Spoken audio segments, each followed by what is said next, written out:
예, 안녕하세요.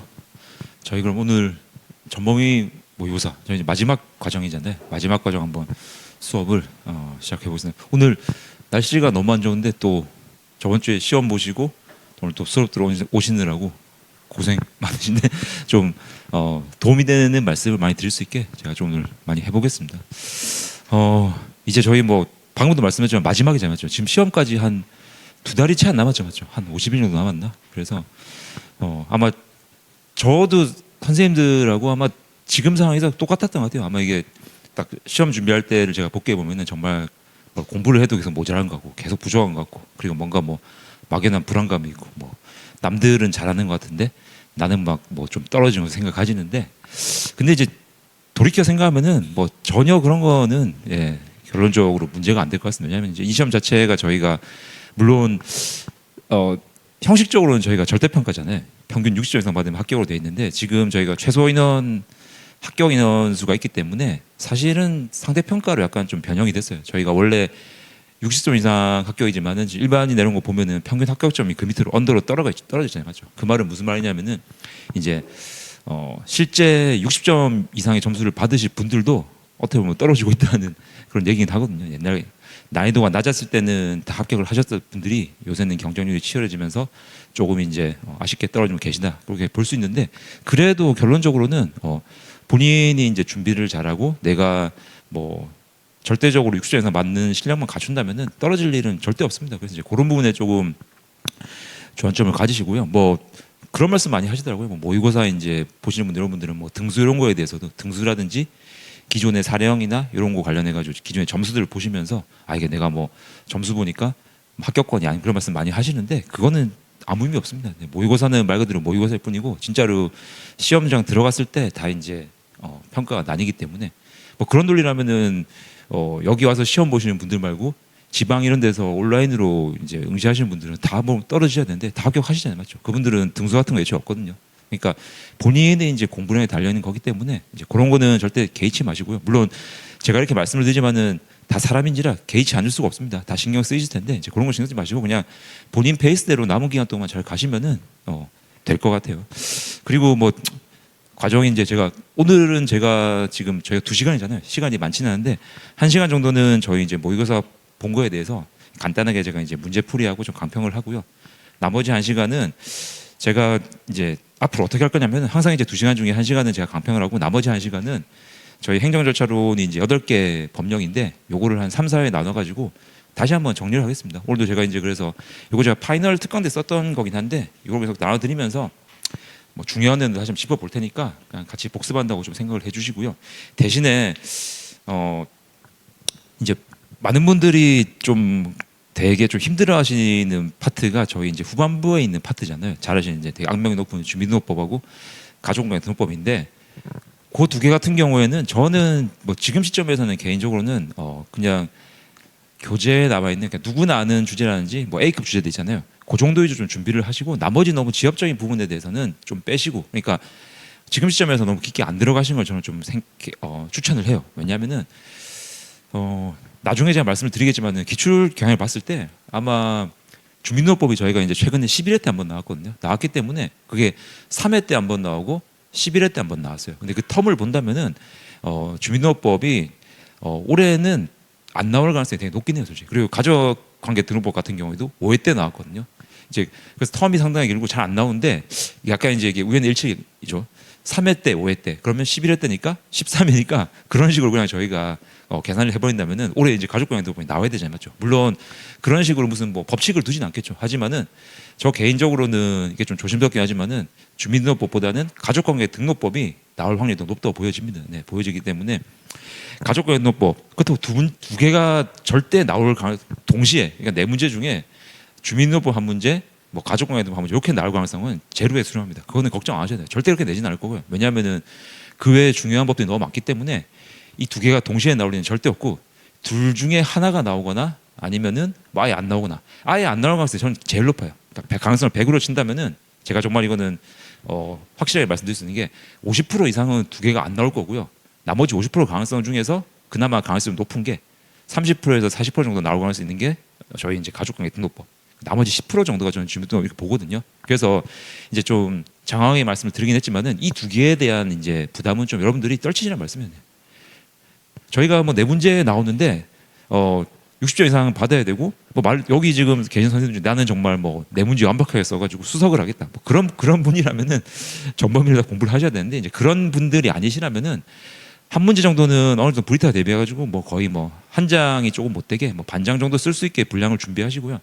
나머지 세 문제를 잘 대처하셔서 준비를 하시게 되면 충분히 저희가 목표로 하시는 50점 중반이나 또 절대적 합격선인 60점 이상 받을 수 있어요. 그러니까 그렇게 하시는 게 저는 맞다고 보거든요. 저희가 지금은 바로 여기서 말씀을 드리겠지만은 절대 양을 늘리시면 안 돼요. 지금 공부하실 때는 무조건 양을 줄이셔야 되고 저도 그래서 이제 조금 조심스러운 게 제가 수업을 하면서 자료를 계속 드리는데 이 자료를 드리는 게 지금 공부하시는 선생님들한테 뭔가 양적인 부담감을 늘려드릴까 봐 제가 되게 부담이 되는데 절대 제가 지금 드리는 자료들은 보시면 알겠지만은 새로운 자료들을 드린 게 아닙니다. 과거에 했던 것들을 제가 다시 한번 정리하고 하는 자료이기 때문에 여러분들 가지고 계시는 각자 교재시라든지 각자 뭐 저 말고 저나 뭐 다른 강사님이 주셨던 교재 이런 프린트 다 나와 있는 내용들이에요. 그냥 그것들을 계속 반복하는 거기 때문에 지금 뭔가 이제 새롭게 공부를 한다 하지 마시고 제가 드리는 자료나 이런 것들은 단순히 그냥 이제 복습한다 같이 한번 정리한다는 느낌으로 보시면 되고요.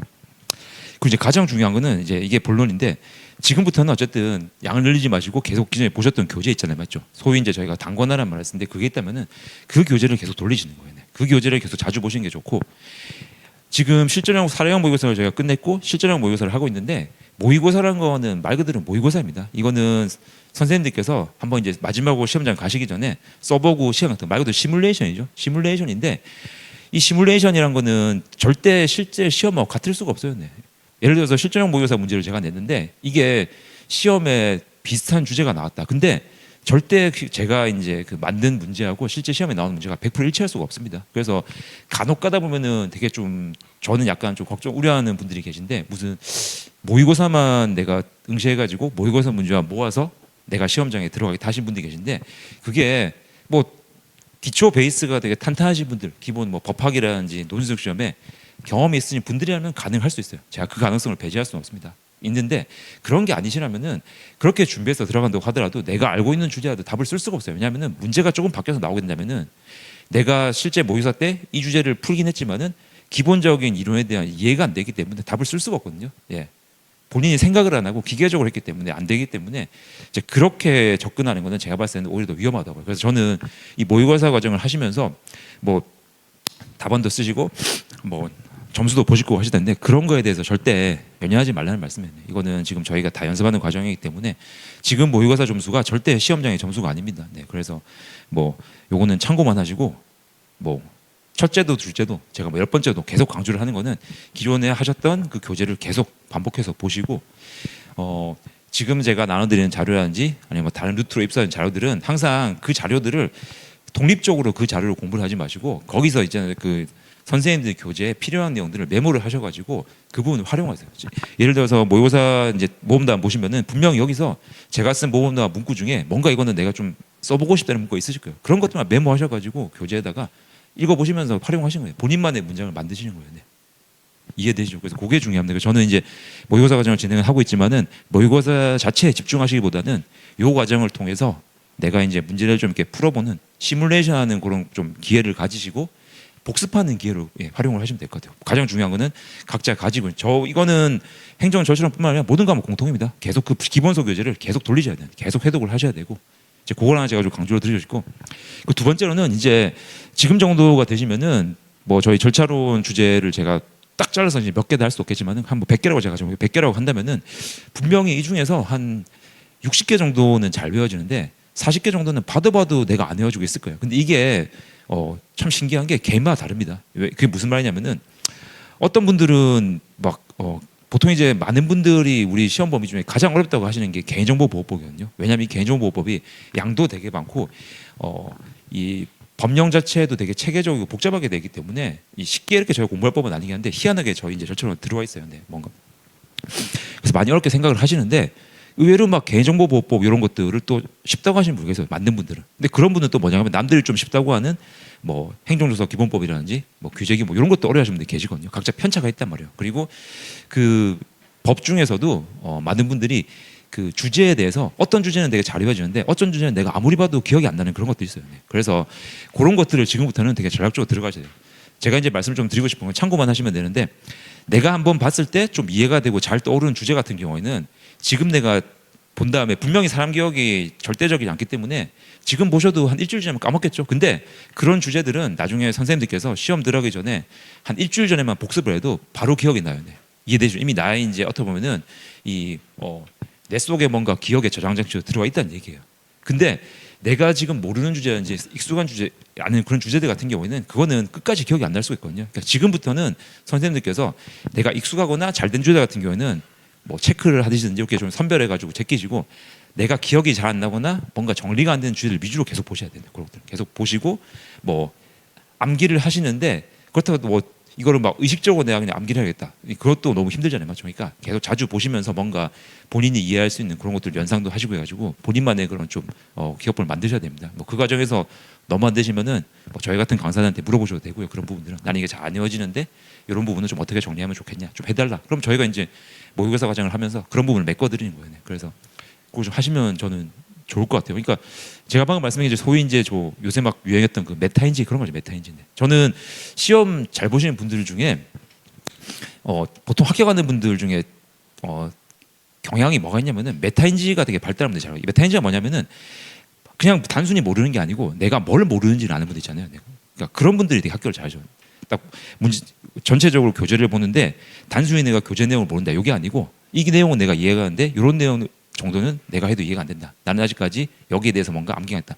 그런 것들을 탁탁탁 구분할 수 있는 분들이 나중에 가서는 결국 뭡니까? 정리가 잘 되고 합격하시는 거란 말이에요. 그래서 그런 부분들 위주로 해가지고 조금 뭐 어쩔 수 없습니다. 저희 시험 자체가 이제 반복이기 때문에 반복을 해주시면 될 것 같고 뭐 마지막으로 좀 요약을 드리자면은 기존에 가지고 있던 교재를 계속 많이 돌리시고 모의고사 과정에 너무 부담도 느끼시지 마시고 너무 연연하지 말씀드리는 거예요. 저랑 같이 이렇게 그냥 연습을 해보시는 과정이고 제가 지금 문제를 내고 있는데 뭐 문제들도 다 저희 배웠던 내용이에요. 배웠던 내용이기 때문에 내용이고 뭐 제 교재뿐만 아니라 어느 강사님이나 어느 교재에다 다 훌륭하기 때문에 워낙 다 잘 쓰였기 때문에 그 강사님들의 기본 교재 정도에 나와 있는 내용을 100% 이해하신다면 시험에서 떨어지는 절대 없어요. 네, 절대 없기 때문에 여러분들께서도 이제 단지 이제 저희가 지금까지 쭉 거쳤던 심화라든지 모의고사 이런 과정들은 이제 선생님들께서 다들 어떻게 보면 뭐 개인전에서 바쁘시고 하시기 때문에 저희 강사들이 조금 그런 것들 계속 정리하고 다듬어드렸던 그런 과정이었을 뿐이에요. 네. 그러니까 기본적인 재료는 다 갖추었다고 생각하시고 이제 본인의 어떻게 보면은 노력을 좀 투입하셔가지고 계속 반복하시면은 분명히 좋은 결과 있으실 겁니다. 그래서 절대 이제 제가 뭐 계속 매 시간마다 강조를 드릴 것 같은데 절대 양을 늘리지 마시라고 좀 강조를 드리고 싶어요. 네. 그리고 시험장 가실 때는 딱 책 한 권 들고 가셔야 됩니다. 무조건 그거는 욕심내지 마시고 책 한 권 들고 가셔야 되고 그러시면 될 것 같고요. 자, 근데 이제 제가 그래도 항상 들고 다니면서 좀 보시면 좋겠다 이렇게 생각해서 만든 게 오늘 이제 나눠드린 요 판례입니다. 이 판례인데 이 판례는 제가 이제 뭐 심화 강의라든지 그 사료형 모의고사 할 때 판례 자료를 하나 크게 나눠드렸잖아요. 있는데 그 판례 자료를 이제 시험장에서 들고 갈 수 있게 정리할 수 있게 제가 마지막으로 만들어 놓은 거예요. 다 줄여 놓은 겁니다. 줄여 놓고 여기는 조금 이따 제가 좀 설명 다시 한번 드리겠지만은 기존에 시험에 출제했던 판례들은 다 빼버렸어요. 다 빼버렸습니다. 그래서 출제 안 된 판례들 위주로 제가 다 좀 넣어놨습니다. 뭐 출제된 게 간접적인 내용도 들어가 있을 수 있긴 한데 대부분 다 출제한 내용 넣었기 때문에 요거는 그냥 뭐 선생님들 수시로 들고 다니시면서 그냥 계속 보시면은 뭐 자연스럽게 좀 외워지지 않을까 싶긴 해요. 그래서 수업 시간 하면서 제가 좀 이렇게 몇 가지 중요한 판을 다시 한번 말씀드릴 것 같고 오늘도 이제 저희 일요일에 시험 보셨던 문제 1번 요 판례 제가 설명을 드려야 되거든요. 그래서 그런 내용들 위주로 좀 말씀을 드리니까 요거는 이제 항상 보시고 요거에 대한 자세한 내용은 제가 저번에 나와드린 그 프린트 있어요. 그래서 요게 좀 이해가 안 되시면 그걸 보시고 그렇게 하시는 게 좋을 것 같습니다. 그리고 이제 뭐 두 자료를 다 봤는데도 판례 내용이 이해가 안 간다. 그럼 저한테 물어보시면 됩니다. 막 지금 자료를 여러 개 보셨는데 뭐 이해가 안 된다 해가지고 뭐 판례 원문을 찾는다든지 그거는 지금 시점에서는 하시면 안 돼요. 왜냐하면 그건 시간 낭비입니다. 그럴 바에는 차라리 강사한테 물어가지고 바로바로 모르는 걸 그냥 바로 캐치를 하세요. 그렇게 시간 낭비하실 때가 아니니까 그러면 잘 활용하시고 그 판례 자료 정도만 좀 잘 봐주시면 좋겠다. 그 말씀을 좀 제가 먼저 드리겠습니다. 그리고 자, 그럼 이제 오늘 첫 번째 시간에는 저희 일요일날 이제 시험 보신 거 해가지고 요 문제를 좀 한번 같이 풀이를 해보도록 하겠습니다. 절차로 내 가지고 이렇게 내 문제였습니다. 내 문제고 일단 제가 이제 첫 번째 그 모의고사라서 지금까지 저희 시험에서 그러니까 행정 절차론 과거 기출의 경향을 그대로 따라갔어요. 이게 무슨 말이냐면은 여러 차례 약간 이렇게 왔다 갔다 좀 하긴 했는데 지금은 사실 그러니까 공식처럼 좀 굳어진 게 사례형 한 문제, 저희 약수형 세 문제가 나오고 있잖아요. 나오고 있고 특히 이제 사례형 같은 경우에 그냥 하나의 주제에 대해서 하나의 사안에 대해서 아예 그냥 40점짜리 그 문제가 나오는 게 아니라 이제 20점짜리 두 개를 끊어서 나오잖아요, 맞죠? 그래서 제가 그냥 지금 출제되고 있는 경향을 반영해가지고 그대로 냈습니다. 냈고 특히 이제 사례형 같은 경우에는 저희 뭐 거의 예외 없이 딱 한 번 빼고 지금 한 번 빼고 그러니까 사례형이 좀 그렇습니다. 사례형이 아니라 40점짜리 문제 같은 경우에는 딱 한 번 빼고 지금 저희 다 행정 절차 법에서 나왔기 때문에 절차법에서 냈습니다. 냈기 때문에 이제 첫 번째 요 모의고사 문제 같은 경우에는 딱 그냥 12회까지의 그냥 경향을 반영한 뭐 그런 예비 시험이라고 보셔도 될 것 같아요. 사실 이제 저는 올해도 똑같을 것 같긴 합니다. 올해도 똑같이 행정 절차법에서 사례 문제가 나올 것 같은데, 근데 참 알 수가 없어요. 이게 알 수가 없는 게 뭐 출제위원분들이 갑자기 좀 약간 변덕을 부리셔가지고 갑자기 뭐 정보공개법이라든지 개인정보보호법이라든지 그리고 뒤에는 뭐 질서위반행 규제법이라든지 이렇게 사례 내기 좋은 법들이 좀 있거든요. 그런 데서 그냥 사례를 낼 수도 있는데 그래도 저는 개인적으로 거기까지 가지 않을 것 같아요. 지금 개인정보보호법에서 저희가 2회인가 3회 때 그 고정형 영상정보 처리기 문제가 나왔었잖아요. 근데 그 문제는 사실 40점으로 해가지고 나오긴 했는데 사례형을 가져간 건 약수령이었어요. 네, 그냥 그거는 막 사례를 약간 무슨 뭐 공원 이렇게 들으긴 했는데 그냥 고정형 영상정보 처리기에 대해서 쭉 쓰라는 문제였거든요. 40점짜리를. 그래서 그때 한 번을 제외하고는 다 절차법 나오는데 만약에 저는 이제 개인적으로 생각한다면은 오늘 제가 뒤에 판례에서 잠깐 말씀을 드리겠지만은 정보공개법 같은 경우에는 이게 사례형이 나올 가능성이 티끌만큼 있어요. 왜냐하면은 중요한 판례가 몇 개 있기 때문에 제가 수업 시간에 말씀드렸지만은 그때 이제 그 대학 수학 능력 시험 그 판례 있잖아요. 그런 판례도 있고 최근에 무슨 뭐 교도소장 그 정보공개 판례도 있고, 그러니까 사례로 내기가 되게 좋은 게 좀 있어요. 네, 거기는. 네. 근데 공식은 되게 간단합니다. 뭐 지금 다 공부해서 아시겠지만은 우리가 정보공개법에서 제가 방금 말씀드린 건 40점 사례뿐만 아니라 기존의 기출들을 보면은 20점짜리 해가지고 준사례가 되게 여러 번 나왔거든요. 준사례라고 말씀드리는 거는 20점짜리긴 한데 약간 사례형을 가장 약수령이요. 많이 나왔는데 이 정보공개법은 그냥 나올 수 있는 주제가 한정돼 있어요. 뭐냐면 그냥 부분공개입니다. 부분공개. 우리가 부분공개라고 한다는 거는 항상 뭔가 이 정보가 어떤 이제 그 정보공개 청구를 했는데 그 대상 정보가 어떻게 되어 있는 거죠? 비공개 정보하고 공개 가능한 정보가 혼재되어 있는 걸 말하는 거죠. 그러니까 이 정보공개법에서 뭔가 문제가 그러니까 사례형이든 준사례형 나온다고 한다면은 일단은 딱 두 가지 주제만 쓰라는 거예요. 비공개 대상 정보하고 부분 공개를 쓰라는 거거든요. 그러니까 그것만 준비하시면은 지금 저희 이제 시험 난이도로 봤을 때 정보공개법에서 사례형 문제 나왔을 때 못 쓸 문제는 전혀 없어요. 거기에 대해서 이해한다면. 그렇기 때문에 저는 개인적으로 만약에 정보공개법에서 뭐 40점짜리 문제가 나오거나 20점짜리 준사례가 나왔다. 제가 다음 시간에 정보공개 같은 경우에 그 준사례 문제를 기출을 보여드리면 정리를 해드릴 텐데 보시면 알겠지만 이거는 그냥 점수 받아가라는 거거든요. 예. 절대 그거는 놓치면 안 되는 너무 쉽잖아요, 뭐죠? 논점 파악이 너무 쉽기 때문에 문제는 되게 길어요. 기출 문제 보시면 아시겠지만은 문제는 되게 길게 나오는데 실제 그 문제의 근거에서 뭔가 출제자가 약간 포장을 한 걸 다 탁탁탁 걷어내고 나면은 그냥 딴 거 없어요. 어떤 사람이 정보를 정보했는데 그 정보에 뭐가 섞여 있다?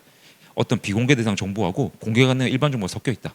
이거 부분 공개 가능하냐? 그걸 물어보는 거거든요. 답 쓰면 그만이야. 네. 판례 대충 판례라든지 법령 거 이용을 해가지고 네. 이해되시죠? 그래서 사례형 문제 같은 경우에는 저는 개인적으로 나온다면 딱 거기까지 갔습니다. 네. 우리가 정보공개법까지. 그래서 저도 이제 판례 자료 드린 게 정보공개법까지 판례를 드렸잖아요. 물론 뭐 정말 갑자기 시험처에 바뀌어가지고 뒤에서 막 이상한 판례가 나올 수 있긴 한데 그거는 저희가 예측 불가능한 범위고 거기까지 할 필요 없어요. 왜냐? 그렇게 되면은 모든 수험생들이 다 못 쓰기 때문에 걱정할 필요 없습니다. 다 못 쓸 거기 때문에 알아서 점수가 더 조정이 되거든요. 그래서 판례에 대한 걱정을 좀 하시는 분들이 많으신데 우리가 판례에 대한 걱정은 제가 뭐 기존 이제 수업 시간에 말씀드렸었고 오늘 나는 자료 보시면 아시겠지만은 정보공개법까지만 네, 준비를 하시면 돼요. 정보공개법 판례도 몇 개 없기 때문에 그 정도 판례 기억하시고 저희 다음 시간에 제가 정보공개법 말씀드리겠지만은 기본적인 문제풀이 공식만 대충 그냥 기억하고 들어가시면은 큰 문제 없을 겁니다. 그래서 그러고 좀 부담을 줄이시고 가시면 좋을 것 같아요. 자, 그래서 저희 이제 사례형 문제 좀 말씀드렸고 지금 이제 저희 일요일 날 보셨던 요 1번 문제 참 이게 제가 선생님들한테 약간 욕먹을 각오를 하고 문제를 낸 건데 네. 문제가 길죠. 굉장히 깁니다. 네, 굉장히 긴데 이게 근데 이제 길기는 한데 사실 이거를 다 아시는 판례일 거예요. 뭐 잠깐 저희 볼까요? 판례가 어디 있냐면은 오늘 제가 나눠드린 판례 자료 중에 페이지를 알려드릴게요.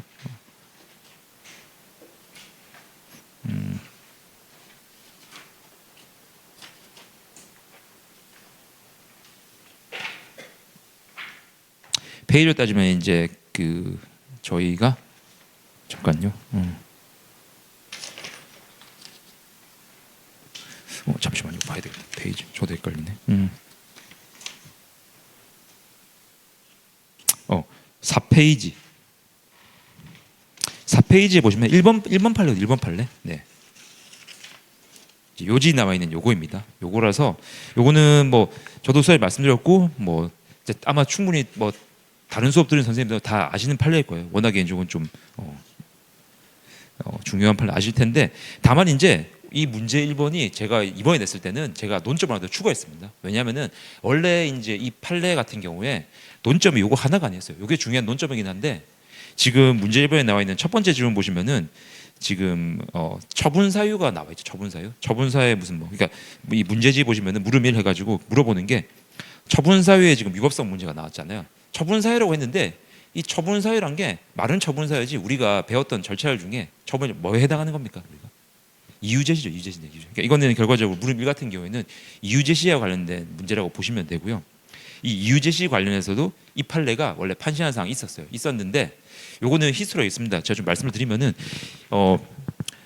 이 판례가 이제 이 지금 제가 적어드린 요 내용 있잖아요. 요 내용은 원래 이제 이게 소위 이제 지방법원의 하급심 쪽의 사실관계를 제가 정리를 한 거였는데 이 판례 같은 경우에 지금 문제가 됐던 게 제가 이제 문제에서 적어드렸던 이 이유 제시 부분하고 사전 통지 의견 제출 이제 요 두 가지 논점이 문제가 됐었어요. 근데 이 이유 제시 같은 경우에는 소위 이제 1심, 2심, 하급심에서도 다 뭡니까? 기존의 대법원 판결하고 결론이 똑같아요. 그래서 문제가 안 됐는데 3심까지 대법원까지 올라온 게 뭐냐면은 이 물음 위에 나와 있는 사전 통지와 의견 제출 절차를 거치지 않는 거. 요게 3심 가서 어떻게 됐다? 뒤집어졌습니다. 뒤집어져 가지고 하급심하고 대법원은 판례가 달라졌어요. 그래서 요게 3심 때 중요한 주제였어요. 그래서 이 판례 같은 경우에는 원칙적으로 지금 저희가 문제 푸셨던 물음 2번에 이렇게 뭐 3차 조치 명령 처분을 하면서 사전 통지나 의견 제출을 거치지 않았다. 그러니까 이게 주된 이제 논점이에요, 논점. 그러니까 시험에 나온다면은 이게 주 논점인데 다만 제가 이제 물음이를 한번 같이 넣어둔 거는 같은 판례이기 때문에 만약에 이제 이 사안이 실제 시험에 출제가 될지 안 될지 모르겠습니다. 출제가 된다면은 이제 이 사안으로 뭔가 문제를 만들 수 있는 게 위에 나와 있는 이유 제시 부분이에요. 그래서 제가 넣어놨기 때문에 이제 요거는 선생님들께서도 요 내용에 대해서 이 판례의 내용을 깊숙이 아셨던 분은 거의 없으실 거예요. 없기 때문에 이거는 당연히 답안 쓰실 때 어려움이 있으셨을 겁니다. 그래서 이제 이거는 제가 낸 이유가 첫 번째로는 저희가 공부는 안 했지만은 그래도 이제 좀 출제가 될 수 있는 부분이기 때문에 설명을 드리려고 겸사겸사 문제 출제한 거고 이제 두 번째 의도는 제가 좀 뭐 죄송하긴 하지만은 이렇게 모르는 내용이 나왔을 때 그러니까 모르는 내용 나왔는데 근데 이게 지금 모르는 내용 맞죠? 이걸 봤을 때 분명히 선생님들이 그 생각이 들 거예요. 이게 분명히 무슨 판례 사안을 재구성해 가지고 판례 결론이 연결됐는데 나는 판례 결론을 몰라 이렇게 생각하실 거예요. 결론을 모르기 때문에 내가 어떻게 했어요 생각하시는데 여기서 중요한 거는 결론은 모르겠어요. 근데 여기 물음 1에 나오는 뭐는 찾아야 되겠습니까? 이게 우리가 배웠던 그 처분의 절차 중에 어느 논점이랑 연결되는 정도는 저희가 찾아낼 수 있어야 되겠죠. 근데 거기서 찾아낼 수 있는 게 쭉 보다 보면은 처분사유 나오잖아요. 그럼 이거는 아까 제가 말씀드린 것처럼 처분사유를 말 쓰고 있지만은 결론적으로 저희가 이유 제시의 문제 맞죠. 그래서 이 물음 1 같은 경우에는 답은 틀렸어요. 선생님들이 이 판례의 결론이라든지 아니면 내가 해석을 잘못해가지고 결론을 낼 때 그냥 판례와는 다르게 갈 수 있어요. 그거는 가능합니다. 괜찮은데 그 논점을 못 찾아가지고 물음을 했을 때 이유 제시에 대한 내용을 못 쓰게 되면 이건 점수가 전혀 안 나온다는 소리예요. 그래서 그것까지만 쓰였으면은 괜찮은 거죠. 솔직히 이거는 그러니까 이거는 거의 다 모르셨을 부분이기 때문에 제가 좀 이렇게 선생님들이 이제 문제를 푸실 때 좀 기대를 했던 거는 그래도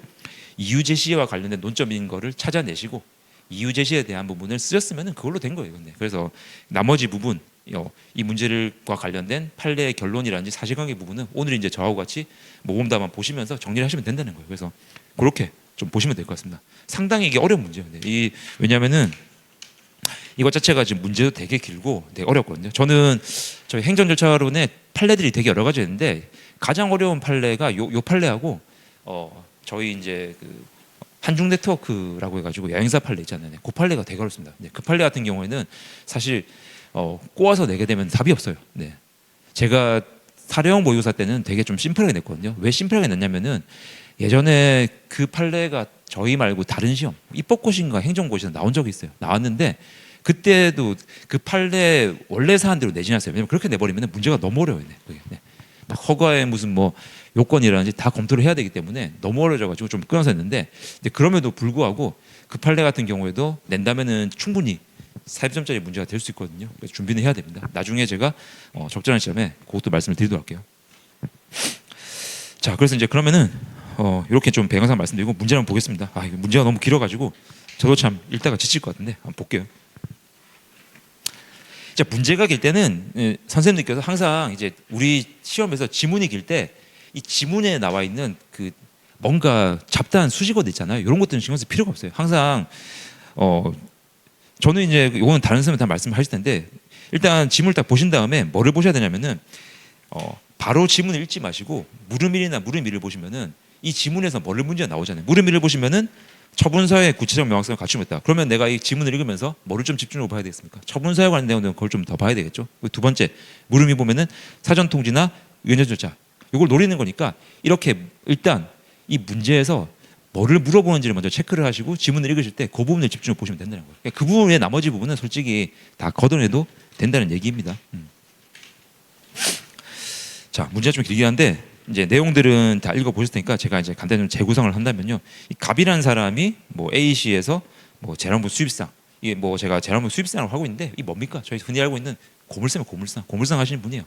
근데 이제 이 사례는 약간 번외를 말씀드리면은 굉장히 실제로 이 이제 그 A시라는 게 어디냐면 저희 여기가 저기 당진시였나 그렇거든요. 그쪽인데 저희 충청도 쪽이에요. 근데 이 시 쪽에서 공무원님들이 엄청나게 머리가 아팠던 사건이에요. 이 보시면 알겠지만은 이거 철거하라고 지금 봤죠. 네, 몇 년에 걸쳐 계속 소송도 2번 했잖아요. 했음에도 불구하고 철거 안 해가지고 난리가 난 사건이에요. 그래서 이게 굉장히 좀 이 담당 공무원분들이 힘드셨던 그런 사례이긴 합니다. 자, 보시면은 일단 첫 번째 우리가 절차론 문제가 나왔을 때 조금 이따 제가 이제 그 두 번째 말씀을 드리겠지만 항상 이제 검토하는 순서가 있다고 그랬죠. 직접적으로 물어보기도 하는데 문제가 나오게 된다면은 항상 제일 처음에 나오는 거 총론적인 부분에서 가장 중요한 게 일단은 밑에 이게 무슨 뭐 처분이니 무슨 행정적인 말이 나오는데 이런 걸 보기 전에 이게 뭔지를 먼저 저희가 판단해야 됩니까? 이게 행정절차법에 적용 대상이 되는지 안 되는지 저희가 판단을 해봐야 되죠, 맞죠? 행정절차법에 적용 제외해가지고 9가지에서 저희가 나온 게 있잖아요, 맞죠? 그거는 항상 머릿속에 두셔야 돼요. 그러니까 문제에서 직접적으로 물어볼 수 있어요. 근데 숨겨놓을 수 있기 때문에 항상 사안을 보시면서 이거는 애초에 행정조작법이 적용이 안 되는 사안이네, 맞네. 그것부터 일단 들어가셔야 됩니다. 그리고 들어가야 되고 당연히 처분과 관련된 내용도 저희가 보셔야 되는 거고 당사자 등이라든지 그런 총론에 나와 있는 그러니까 총칙에 나와 있는 일반 요건들은 항상 먼저 빠르게 스킵을 하셔야 됩니다. 그 부분들은. 그러니까 문제 딱 받으시면은 문제 보시면서 제가 말씀드렸던 게 답안 바로 쓰시는 거 아니라고 그랬죠. 네. 딱 받으시면은 최소 정말 짧게 가지면 3분에서 5분 정도. 근데 5분을 넘기시는 건 좋지 않아요. 답안 쓰지 않기 때문에 최소 5분 정도를 두고 그냥 논점이라는 이런 거에 대해서 한번 쭉 보시는 거예요. 사례형은 그렇게 보셨네요. 왜냐하면은 약수령 같은 경우에는 내가 딱 보자마자 물어보는 거 대충 알 수 있잖아요. 맞죠? 바로 쓰면 되는데 사례형 같은 경우에는 그렇게 안 하면 나중에 내가 답 쓰다가 꼬여버려요. 논리 전개 안 돼. 그래서 사례형 같은 경우에는 3분에서 5분 정도는 반드시 뭡니까? 문제 읽어보시면서 바로 체크하시고 내가 기본적인 목차 정도라든지 쓸 내용들을 메모하신 다음에 그걸로 답안을 쭉 쓰시는 게 안전하겠네요. 네. 뭐 너무 시간이 없다 그러면 생각해야 되겠지만은 저는 그쪽을 좀 권장을 합니다. 자, 그런데 지금 여기 보시면은 뭐 A시 어쩌고저쩌고 폐기물예법. 자, 뭐 A 갑이라는 사람이 고물상인데 이 주소 1대 있지만 이건 어떤 특정 주소가 나와 있는데 제가 이제 실 주소를 기재를 할 수가 없기 때문에 주소 1이라고 제가 가명 처리를 한 거예요. 네. 이 주소도 뭐 고물상 하시다가 뭐 폐기물을 뭐 계속 이제 뭐 방치를 했나 보죠. 그 폐기물이라는 게 뭔가 뭐 냄새가 날 수도 있고 아니면 뭐 이렇게 환경오염을 할 수도 있고 그걸 문제점 한 거고 뭐 근거법은 무슨 뭐 폐기물 관리법을 하는데 문제 푸실 때 우리는 절대 이런 실체법이 중요하지 않습니다. 우리는 절차법을 다루고 있잖아요. 그러니까 여기서 항상 중요한 거는 이 무슨 뭐 폐기물 관리법이라든지 무슨 뭐 식품위생법이 다 나오는데 이런 그 실체법적인 근거를 주는 이유는 뭐냐면은 항상 뭐를 판단하기 위해서 이 처분이 무슨 처분이냐를 알려주기 위해서 이런 조문이 나온다는 거예요. 네. 우리는 중요한 게 처분을 일단 절차를 저희가 풀어낼 때 이 처분이 무슨 처분인지에 따라 가지고 방향이 달려버리지 맞죠. 네. 이게 예를 들어서 수익 처분인지 침익 처분인지 아니면 수익 처분의 약간 특수 형태인 거부 처분인지, 그러니까 이 폐기물관리법 이런 게 나오는 거는 이 처분이 무슨 처분인지 설명해주고 나오는 거기 때문에 이런 거의 내용 같은 경우는 그냥 넘어가면 됩니다. 절대 이거는 뭐 공부해 보실 필요 없다는 얘기예요. 자, 뭔지 모르지만 뭐 이런 폐기물관리 근거에서 장기 보관 중인 폐기물을 처리할 것을 명령하는 1차 조치 명령을 하였다. 자, 폐기물을 처리하라고 내가 나의 고물상, 그러니까 나의 뭐 사유지에 가지고 있는 폐기물을 처리하라고 네 이렇게 명령을 내렸는데, 이거는 저희가 그러면은 뭔가 처분이죠. 처분인데 처분 중에 무슨 처분을 볼 수 있겠습니까? 네, 저희가 이거는 뭐 너무 잘하지만은 수익 아니죠. 그리고 뭔가 거부라고 하려면은 뭔가 신청한 다음에 거기에 거부가 나는데 그것도 아니죠. 그건 뭡니까? 침익 처분이죠, 침익 처분. 그러니까 여기서 보실 때 뭔가 이 A시하면 실제로 이제 이 처분청 같은 A 시장이겠죠. 네. A 시장 행정청이 될 겁니다. 그 시장이 갑인한 사람한테 침익 처분을 했구나. 이게 끝이었네. 우리가 기억해야 될 거는. 침익 처분 한 겁니다. 그건 침익 처분네. 침익 처분의 내용이 폐기물 뭐 치우는 거든 뭐든 그건 중요하잖아요, 솔직히. 다 뭔가 침익 처분이겠죠. 네. 자, 근데 이제 보면은 갑이라는 사람이 이렇게 1차 조치 명령을 했음에도 불구하고 뭡니까? 이행을 안 했다는 거예요. 그래서 이 중요한 거는 범죄 사실로 기소를 당했고 뭐다? 판결을 받았고 확정까지 됐습니다. 자, 판결을 받았다. 요거 이제 중요한 포인트인 거죠. 자, 두 번째. 2차 조치 명령 또 처분을 내린 거죠. 또 했는데 뭡니까? 또 판결을 받았다. 네. 자, 그리고 마지막으로 이제 여기 끊는 거예요. 저희 중간 쭉 내려가서 보시면은 이제 확정된 다음에 여기 줄은 제가 좀 그런데 2차 조치 명령 내용이 쭉 나오고 거기서 이제 슬래시 하나 끄시면은 이유 있죠. 이유. 거기다가 슬래시를 쭉 끄시면 되는 거예요. 네. 여기서부터가 중요한 거죠. 네. 그러니까 앞에 있는 내용들은 뭔가 이 과거의 히스토리일 뿐입니다. 네. 긴 문제가 나오면은 선생님들 문제를 보실 때 중요한 거는 지금 처분이죠. 네. 앞에 나왔던 거는 저희가 뒤에 나오는 처분에 지금 절차와 관련된 뭔가 문제점을 파악하기 위한 그냥 배경상밖에 되질 않네요. 앞에 내용을 연연할 필요가 없어요. 자, 이유 나오죠. 이유. A씨 담당 공무원들은 갑에게 전화를 하거나 대면하는 방식으로 계속 촉구를 했다. 네.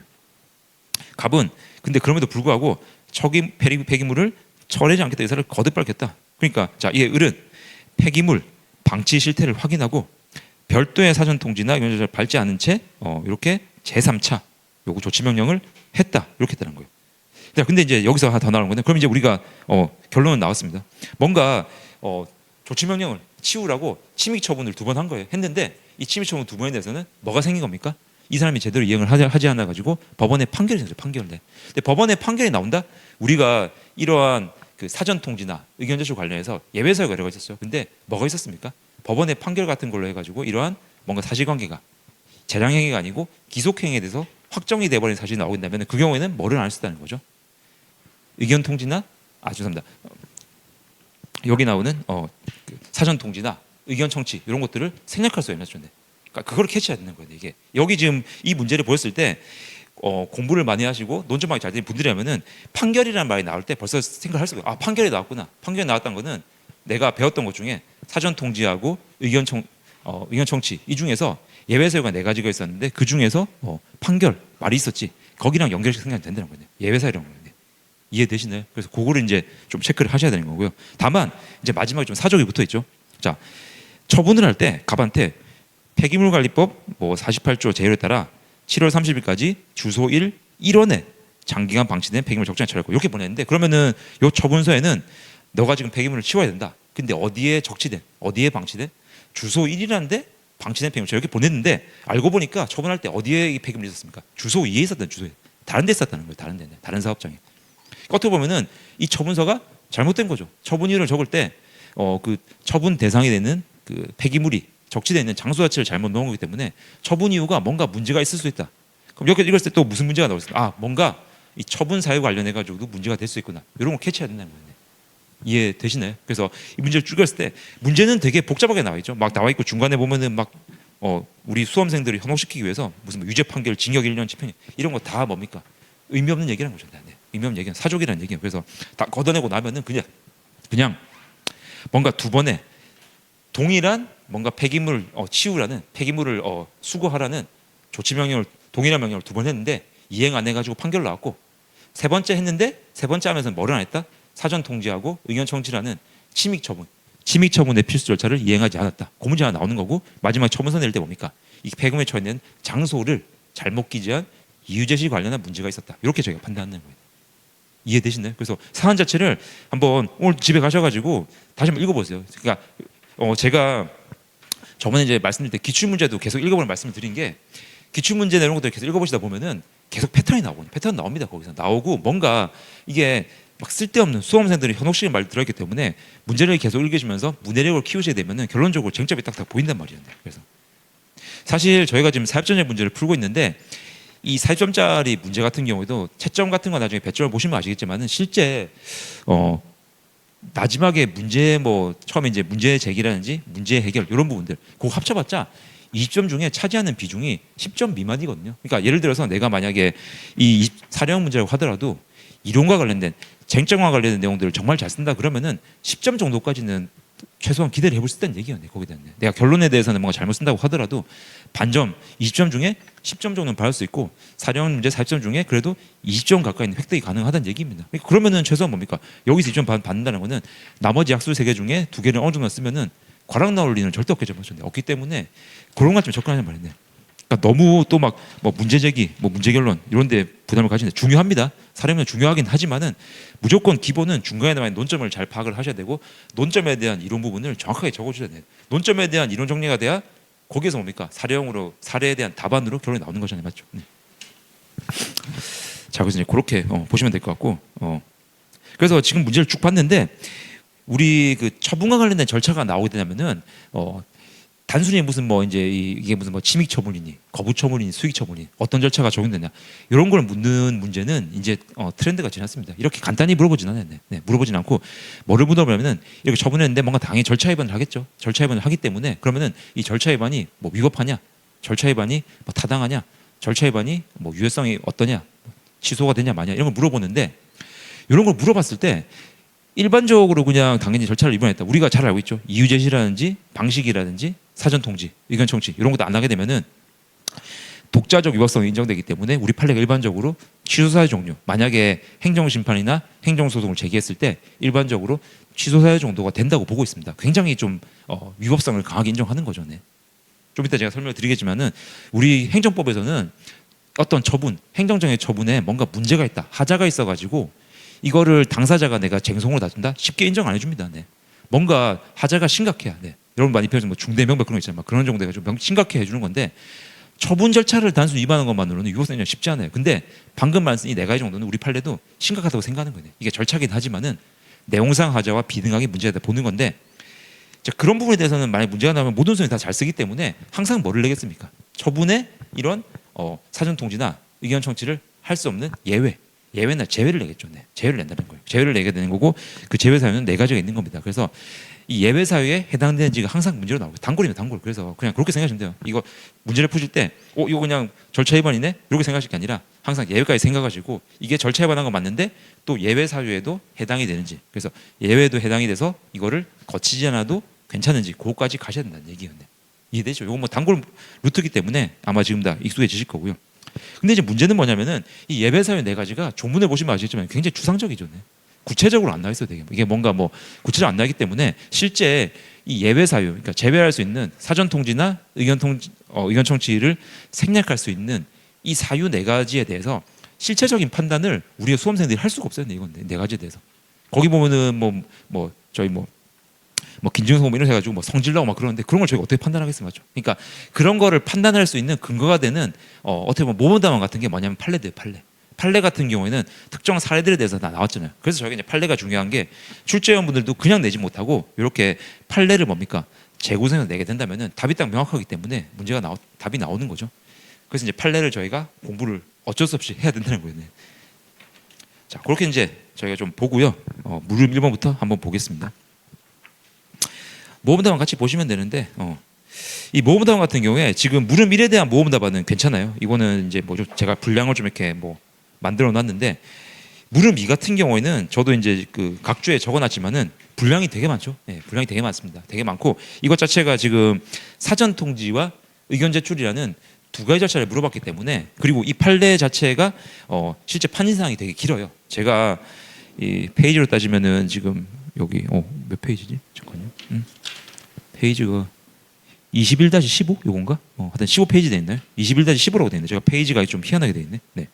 뭐 21-15라고 돼 있는데 여기 보시면은 사안의 경우에 가지고 엄청나게 길게 적어놨죠. 네. 요걸 제가 그냥 여러분들 이해하시라고 좀 길게 적어놓은 건데 이 판례 내용 자체가 되게 단순한 게 아니었어요. 아니었기 때문에 일단은 제가 이제 그 모험 답안이다 보니까 이 답안의 분량 자체는 되게 길게 잡아놨습니다. 잡아놨는데 절대 이거는 시험장 가서 쓸 수 있는 분량이 아니에요. 이거는 그러니까 이걸 오해하시면 안 돼요. 절대 이거는 분량이 아니고 여기서 줄이셔야 되는데 이제 줄이고 목차를 합치는 부분에 대해서는 제가 조금 이따 말씀을 드릴 거예요. 그래서 이거는 그냥 정말 네, 진짜 모범 답안이다 그렇게 생각하시면 되겠습니다. 절대 이거는 뭐 수조 이렇게 쓰면은 이거 뭐 제가 보기에는 뭐 20점 중에 뭐 이렇게 썼다 그러면 제가 봤을 때 거의 한 뭐 17점, 18점 나올 거예요. 주실 텐데 시간 다 하겠죠. 다른 문제 못 쓰겠죠. 다 이렇게 써서도 안 되고 쓸 수도 없습니다. 자 문제를 보면은 항상 이제 사례형 문제 같은 경우에는 뭐 문제의 제기든 아니면 뭐 문제의 발견 뭐 아니면 쟁점의 뭐 제기 어쨌든 이런 식으로 이 사안에서 문제되는 쟁점이 뭔지를 한번 저희가 던져준다 말씀드렸죠. 그리고 본론에서 이제 쟁점 관련 내용들을 쭉 풀어주고 마지막에 뭐 문제 해결, 뭐 쟁점 해결 이런 식으로 해가지고 이 문제의 답을 제시해주면은 된다는 겁니다. 자 문제는 뭐 제가 밑줄 꺼놨는데 자 사안의 폐기물이 실제 주소 2에 적치가 돼 있었다. 근데 의뢰 처분서에 기재된 처분사에는 적치 장소가 어디로 되어 있었다? 주소 1로 되어 있었다. 네. 그래서 이런 처분사유, 자 이유 제시가 이런 이유 제시를 한 것이 절차법상 규정된 절차 위반이 볼 수 있는 문제된다. 이걸 이제 저희가 본다는 거예요. 그래서 이 문제가 무릎 1번 같은 경우에는 이 선생님들께서 이유 제시와 관련된 문제라는 거를 일단 좀 캐치를 하셔야 됩니다. 그거까지는 저는 좀 기대를 하고 있어요. 하셨을 거라 생각합니다. 네. 이게 왜냐면 처분사유가 나왔기 때문에 그러니까 실제 문제를 보시다 보면은 그냥 이유 제시 이렇게 적어주는 경우는 거의 없습니다. 처분 사유, 뭐 처분 원인, 뭐 처분의 뭐 배경 이런 식으로 막 말을 꼬아낸단 말이에요. 근데 이거는 저희가 다 말만 꼬아냈을 뿐이지 우리 배웠던 용어로 행정 절차법상의 용어로 통일을 시키자면 그냥 이유 제시죠. 그래서 어떤 식으로 출제자가 막 뭔가 이상한 용어를 쓴다고 하더라도 이 처분을 하면서 처분의 근거를 밝히고 처분의 배경 사실을 밝히고 딱 두 가지밖에 없습니다. 첫 번째로는 처분의 원인인 사실관계 밝혀주는 거고 두 번째 이렇게 처분을 하게 된 법적인 근거 이런 걸 밝혀주는 거죠, 맞죠? 이제 그런 거는 다 이유 제시의 문제라는 거를 선생님들께서 기억을 하셔야 되겠죠. 네. 왜냐하면은 이유 제시는 우리가 침익 처분에 공통된 절차가 침익 처분에만 고유한 절차가 아니죠. 수익이든 침익이든 다 들어갑니다. 그럼에도 불구하고 침익적 성격이 아닌 처분에도 되는 절차이기 때문에 그러니까 수익 처분을 하면서 이유 제시 안 했어요. 그러면은 수익 처분에서 이유 제시 안 한 것 정도로 하면은 뭡니까? 이게 직접적인 피해를 주는 건 아니기도 신청자한테 직접적인 피해를 주는 건 아니기 때문에 일반적인 관점에 봤을 때는 굳이 이거를 뭐 소송 걸렸을 때 취소를 해야 되겠습니까? 안 해도 되겠죠, 맞죠? 근데 그럼에도 불구하고 뭡니까? 우리 판례가 수익 처분이 있어서도 일정한 경우에 뭐죠? 정도가 지나치게 되면은 이거는 이유 제시 안 했을 때 제대로 안 한다면은 취소해야 된다는 거예요. 중요한 절차라서 그렇습니다. 그래서 이유 제시는 좀 중요하다. 이렇게 보시면 될 것 같고요. 자, 뭐 밑에 남아 있는 로마자 2번 요거는 뭐 이유 제시에서 일반적인 내용이죠. 요거는 다 지금 기본적으로 선생님께서 정리가 되었을 거라 제가 생각이 됩니다. 근데 이제 가장 중요한 거는 이유 제시 때 3번이죠, 3번. 네. 왜냐? 이유 제시를 하는 게 이제 우리 방금 말씀드렸던 처분의 종류에 따라서 다르다는 거죠. 정도가. 네. 수익 처분을 할 때 이유 제시하는 정도가 다르고 침익 처분을 할 때 이유 제시하는 정도가 다르고 포인트는 그겁니다. 뭐 어떤 식으로 답안을 쓰는 간에 그 내용이 들어가 있어요. 출제자가 죄송합니다. 채점위원이 점수를 매기는데 채점을 하면서 봤을 때 이 내용이 들어가 있어야 되는데 이 사람이 이유 제시 내용을 쓰고 있는데 위에 나와 있는 뭐 의 예외 이런 것들 누구나 다 씁니다. 다 써요. 다 쓰고 다만 이 문제를 풀기 위해서 중요한 거는 수익 처분과 침익 처분, 처분의 성격에 따라 가지고 이유 제시의 정도가 다르다는 부분을 짚어줘야 된다는 거죠. 이제 그 내용이 로마자 2번에 3번에 나와 있었고요. 자, 이제 4번에 나와 있는 사안의 경우가 사실 이제 이게 판례의 결론이에요. 그래서 요거는 여러분이 좀 기억을 하시긴 해야 됩니다. 결론만 좀 기억을 하시면 될 것 같고, 요거는 뭐 저는 개인적으로는 그러니까 위에 나와 있는 3번, 그러니까 로마자 2번에 3번까지 잘 쓰시고 뭐 문제 해결해서 판례를 몰랐다고 하더라도 그냥 선생님들 본인 나름대로 뭔가 논리를 만들어가지고 결론을 내렸다. 그러면 점수 충분히 나와요. 제가 봤을 때는 10점 이상 나올 수 있습니다. 판례를 몰랐다고 하더라도. 그래서 그걸 쓰면 되고 판례까지 알아가지고 판례 내용대로 뭐 판례에게 봤다 하면서 제가 지금 모범답안 잡아놓은 것처럼 논리 전개를 잘 하셨으면은 그 이상의 점수가 나올 수도 있죠. 뭐 13점, 14점 나올 수 있고 또 고득점이 나올 수 있습니다. 자, 판례 같은 경우에는 요게 좀 치사하긴 한데 뭘 봤냐면은 이 처분을 하면서 단순히 주소 1이라고 했죠. 주소 1 뭐라고 했습니까? 1원이면 1원. 1원이 뭐냐면요. 이게 저도 이제 1원의 말을 알기 위해서 네이버 고고사를 찾아봤더니 그 주변을 만들어요. 주변대 주소일 주변. 근데 요거는 판례는 좀 알아야 되는데 이 주소이란 게 실제 어디에 있었냐면은 이 주소일에 나와 있는 여기하고 멀리 떨어진 게 아니고 주소일하고 거의 붙어 있었어요. 여기가 붙어 있는. 이 사람이 고물상을 하는데 고물상 부지가 주소일이라는 고물상 부지가 하나 있고 주소일이라는 고물이 붙어 있었던 거예요. 그래서 1원이라고 한다는 거는 주소일뿐만 아니라 뭡니까? 그 주변도 포함하는 거기 때문에 우리 판례가 뭐라고 봤다? 비록 처분 사유를 적으면서 폐기물이 적체된 장소를 그냥 주소일 1원이라고 적긴 했지만은 그 1원이라는 데는 뭐도 포함되는 거다. 주소일도 포함되는 거기 때문에 이거는 처분 사유가 문제인 게 아니다. 이렇게 본 거예요. 근데 이렇게 했는데 이유가 있습니다. 왜냐하면은 판례가 이거는 이 그 고물상 그러니까 이 갑이라는 사람이 너무 심했다고 본 거예요. 왜냐하면 지금 쭉 봤을 때 조치 명령을 2번이나 받았죠. 네. 2번이나 받았고 지금 3번째 조치 명령 나온 거잖아요, 맞죠? 이미 2번의 조치 명령이 나오면서 이 폐기물들이 계속 막 주소일도 왔다 갔다 하고 주소 왔다 가고 엄청나니까 공무원들을 괴롭힌 거예요. 이게 히스토리가 그렇습니다. 괴롭혔기 때문에 판례가 그런 사람을 반영한 거예요. 그렇게 공무원들 괴롭히고 했는데 단순히 뭡니까? 처분서에 그냥 이렇게 약간 주소일하는 실제 장소 안 쓴 거 이건 너무 경미한 흠이기 때문에 비록 이유 제시 뭔가 문제가 될 수 있죠. 될 수 있긴 하지만은 이것만으로 뭐다? 위법성이 없고 취소사유까지는 갈 수가 없다 이렇게 본 거예요. 이해되시나요? 그래서 이 내용을 1번 문제 설문 같은 경우에는 다른 부분들은 선생님께서 다 이제 기본적으로 내용 정리가 돼 있으실 거예요. 근데 여기서 가장 중요한 거는 4번에 나와 있는 판례의 결론 정도만 조금 간단하게 기억하시면 좋겠습니다. 기억하시고 뭐 혹시나 뭐 나올 가능성이 저는 이제 뭐 잘 모르겠는데 어쨌든 나온다고 한다면 이제 좀 쓰시면 좋겠죠. 자, 그럼 이제 마지막에 문제 해결이다. 자, 이렇게 나온다는 거죠.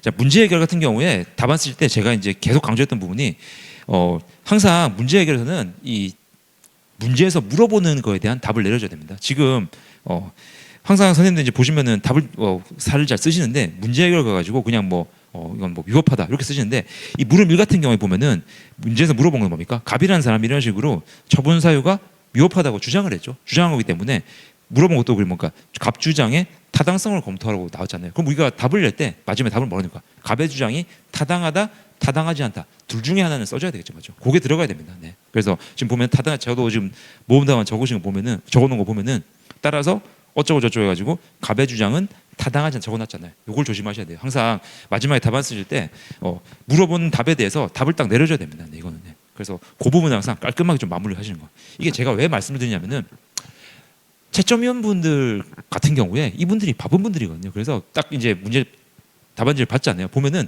뭐부터 눈이 가냐면 저도 그렇습니다. 저도 딱 봤을 때 채점할 때 전체적인 딱 답안의 그 처음에 이제 딱 첫인상에 결정한 거는 딱 문제 제기예요. 딱 문제 봤는데 이 문제에서 뭘 물어보는지를 이 사람이 잘 제시를 하는구나. 그럼 뭘 봅니까? 바로 이 문제 해결을 보거든요. 봤는데 문제 해결은 뭡니까? 내가 모험답안에 내가 생각하고 있는 답안하고 맞아요. 판례가 맞다. 그럼 뭡니까?